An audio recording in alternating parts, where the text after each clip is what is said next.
All right, so today we are looking at second 9 weeks, week 2, Thursday. So everybody should be looking at that column. Okay. Now, it says which word best completes the sentence? Who, whom, or whose? A cowboy is a rancher, blank job. It is to herd cattle while riding horses. Who? A cowboy is a rancher. Who? Job? No. Whom?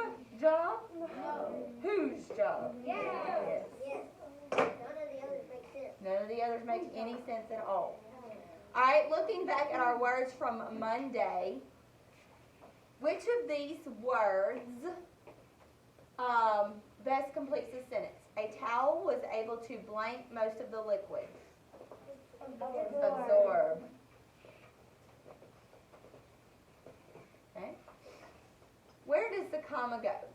As part of her social studies assignment, Amy had to interview a community leader.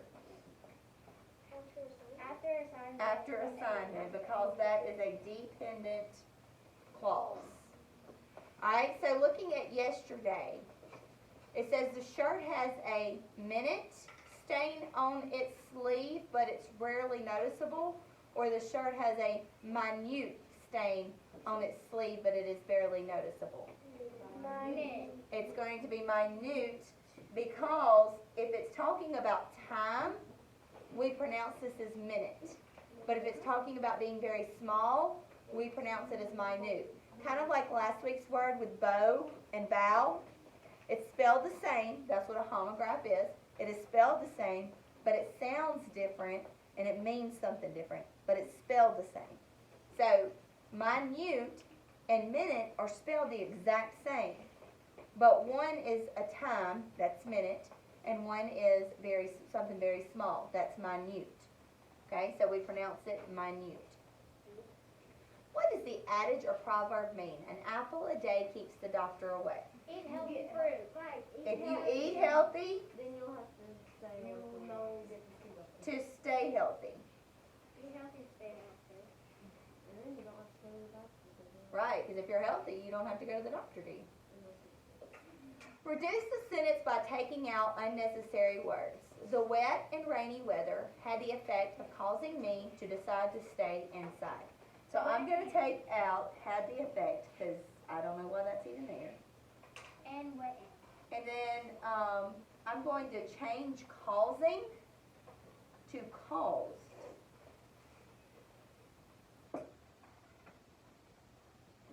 And I'm going to take out to decide. So I'm going to say the wet and rainy weather caused me to stay inside. Did I take out the unnecessary words now? Does it still make sense? Yes. I thought, like, the rainy weather caused me to stay inside. Not wet. Oh, so you're saying we could take out The wet and. I agree with that. The rainy weather caused me to stay inside. So is that better? Okay, good. So my sentence would be, the rainy weather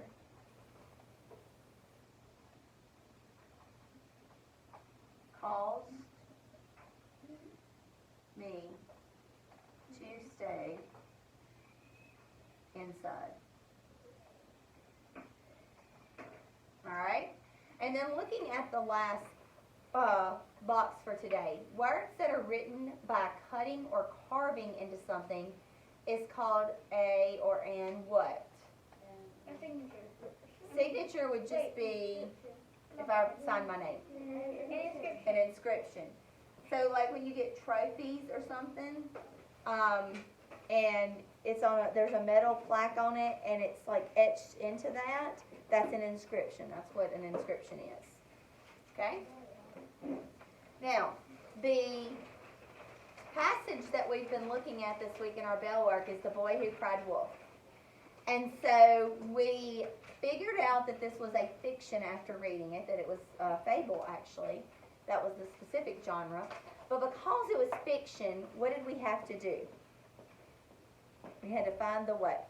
The fact. The fact. on the Fab Five.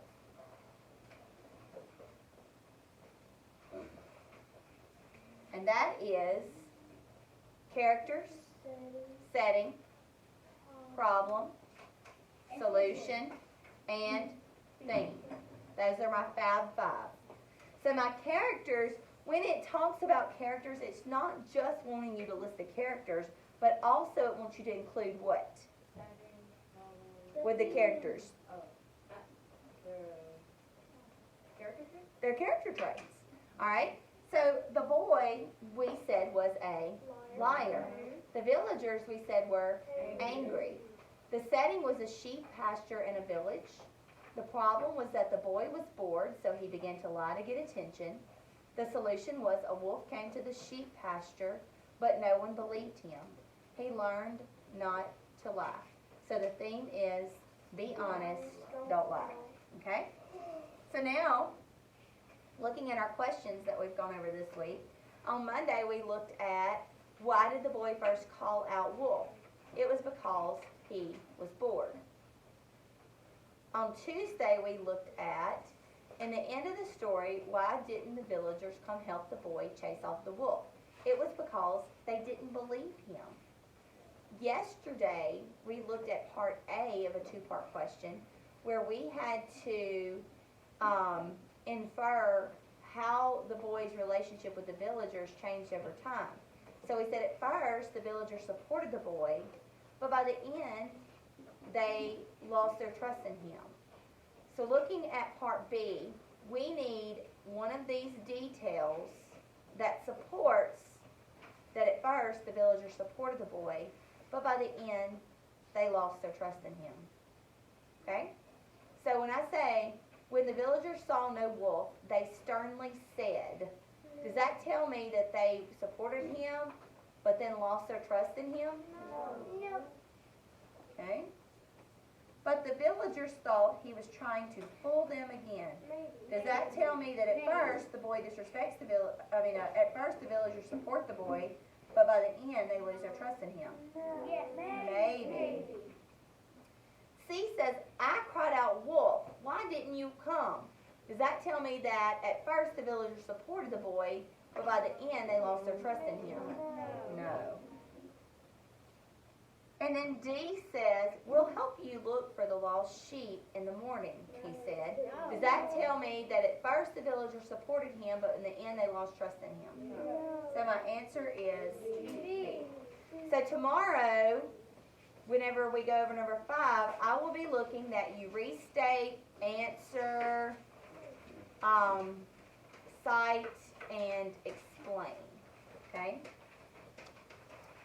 And that is our Bellwork for today. How is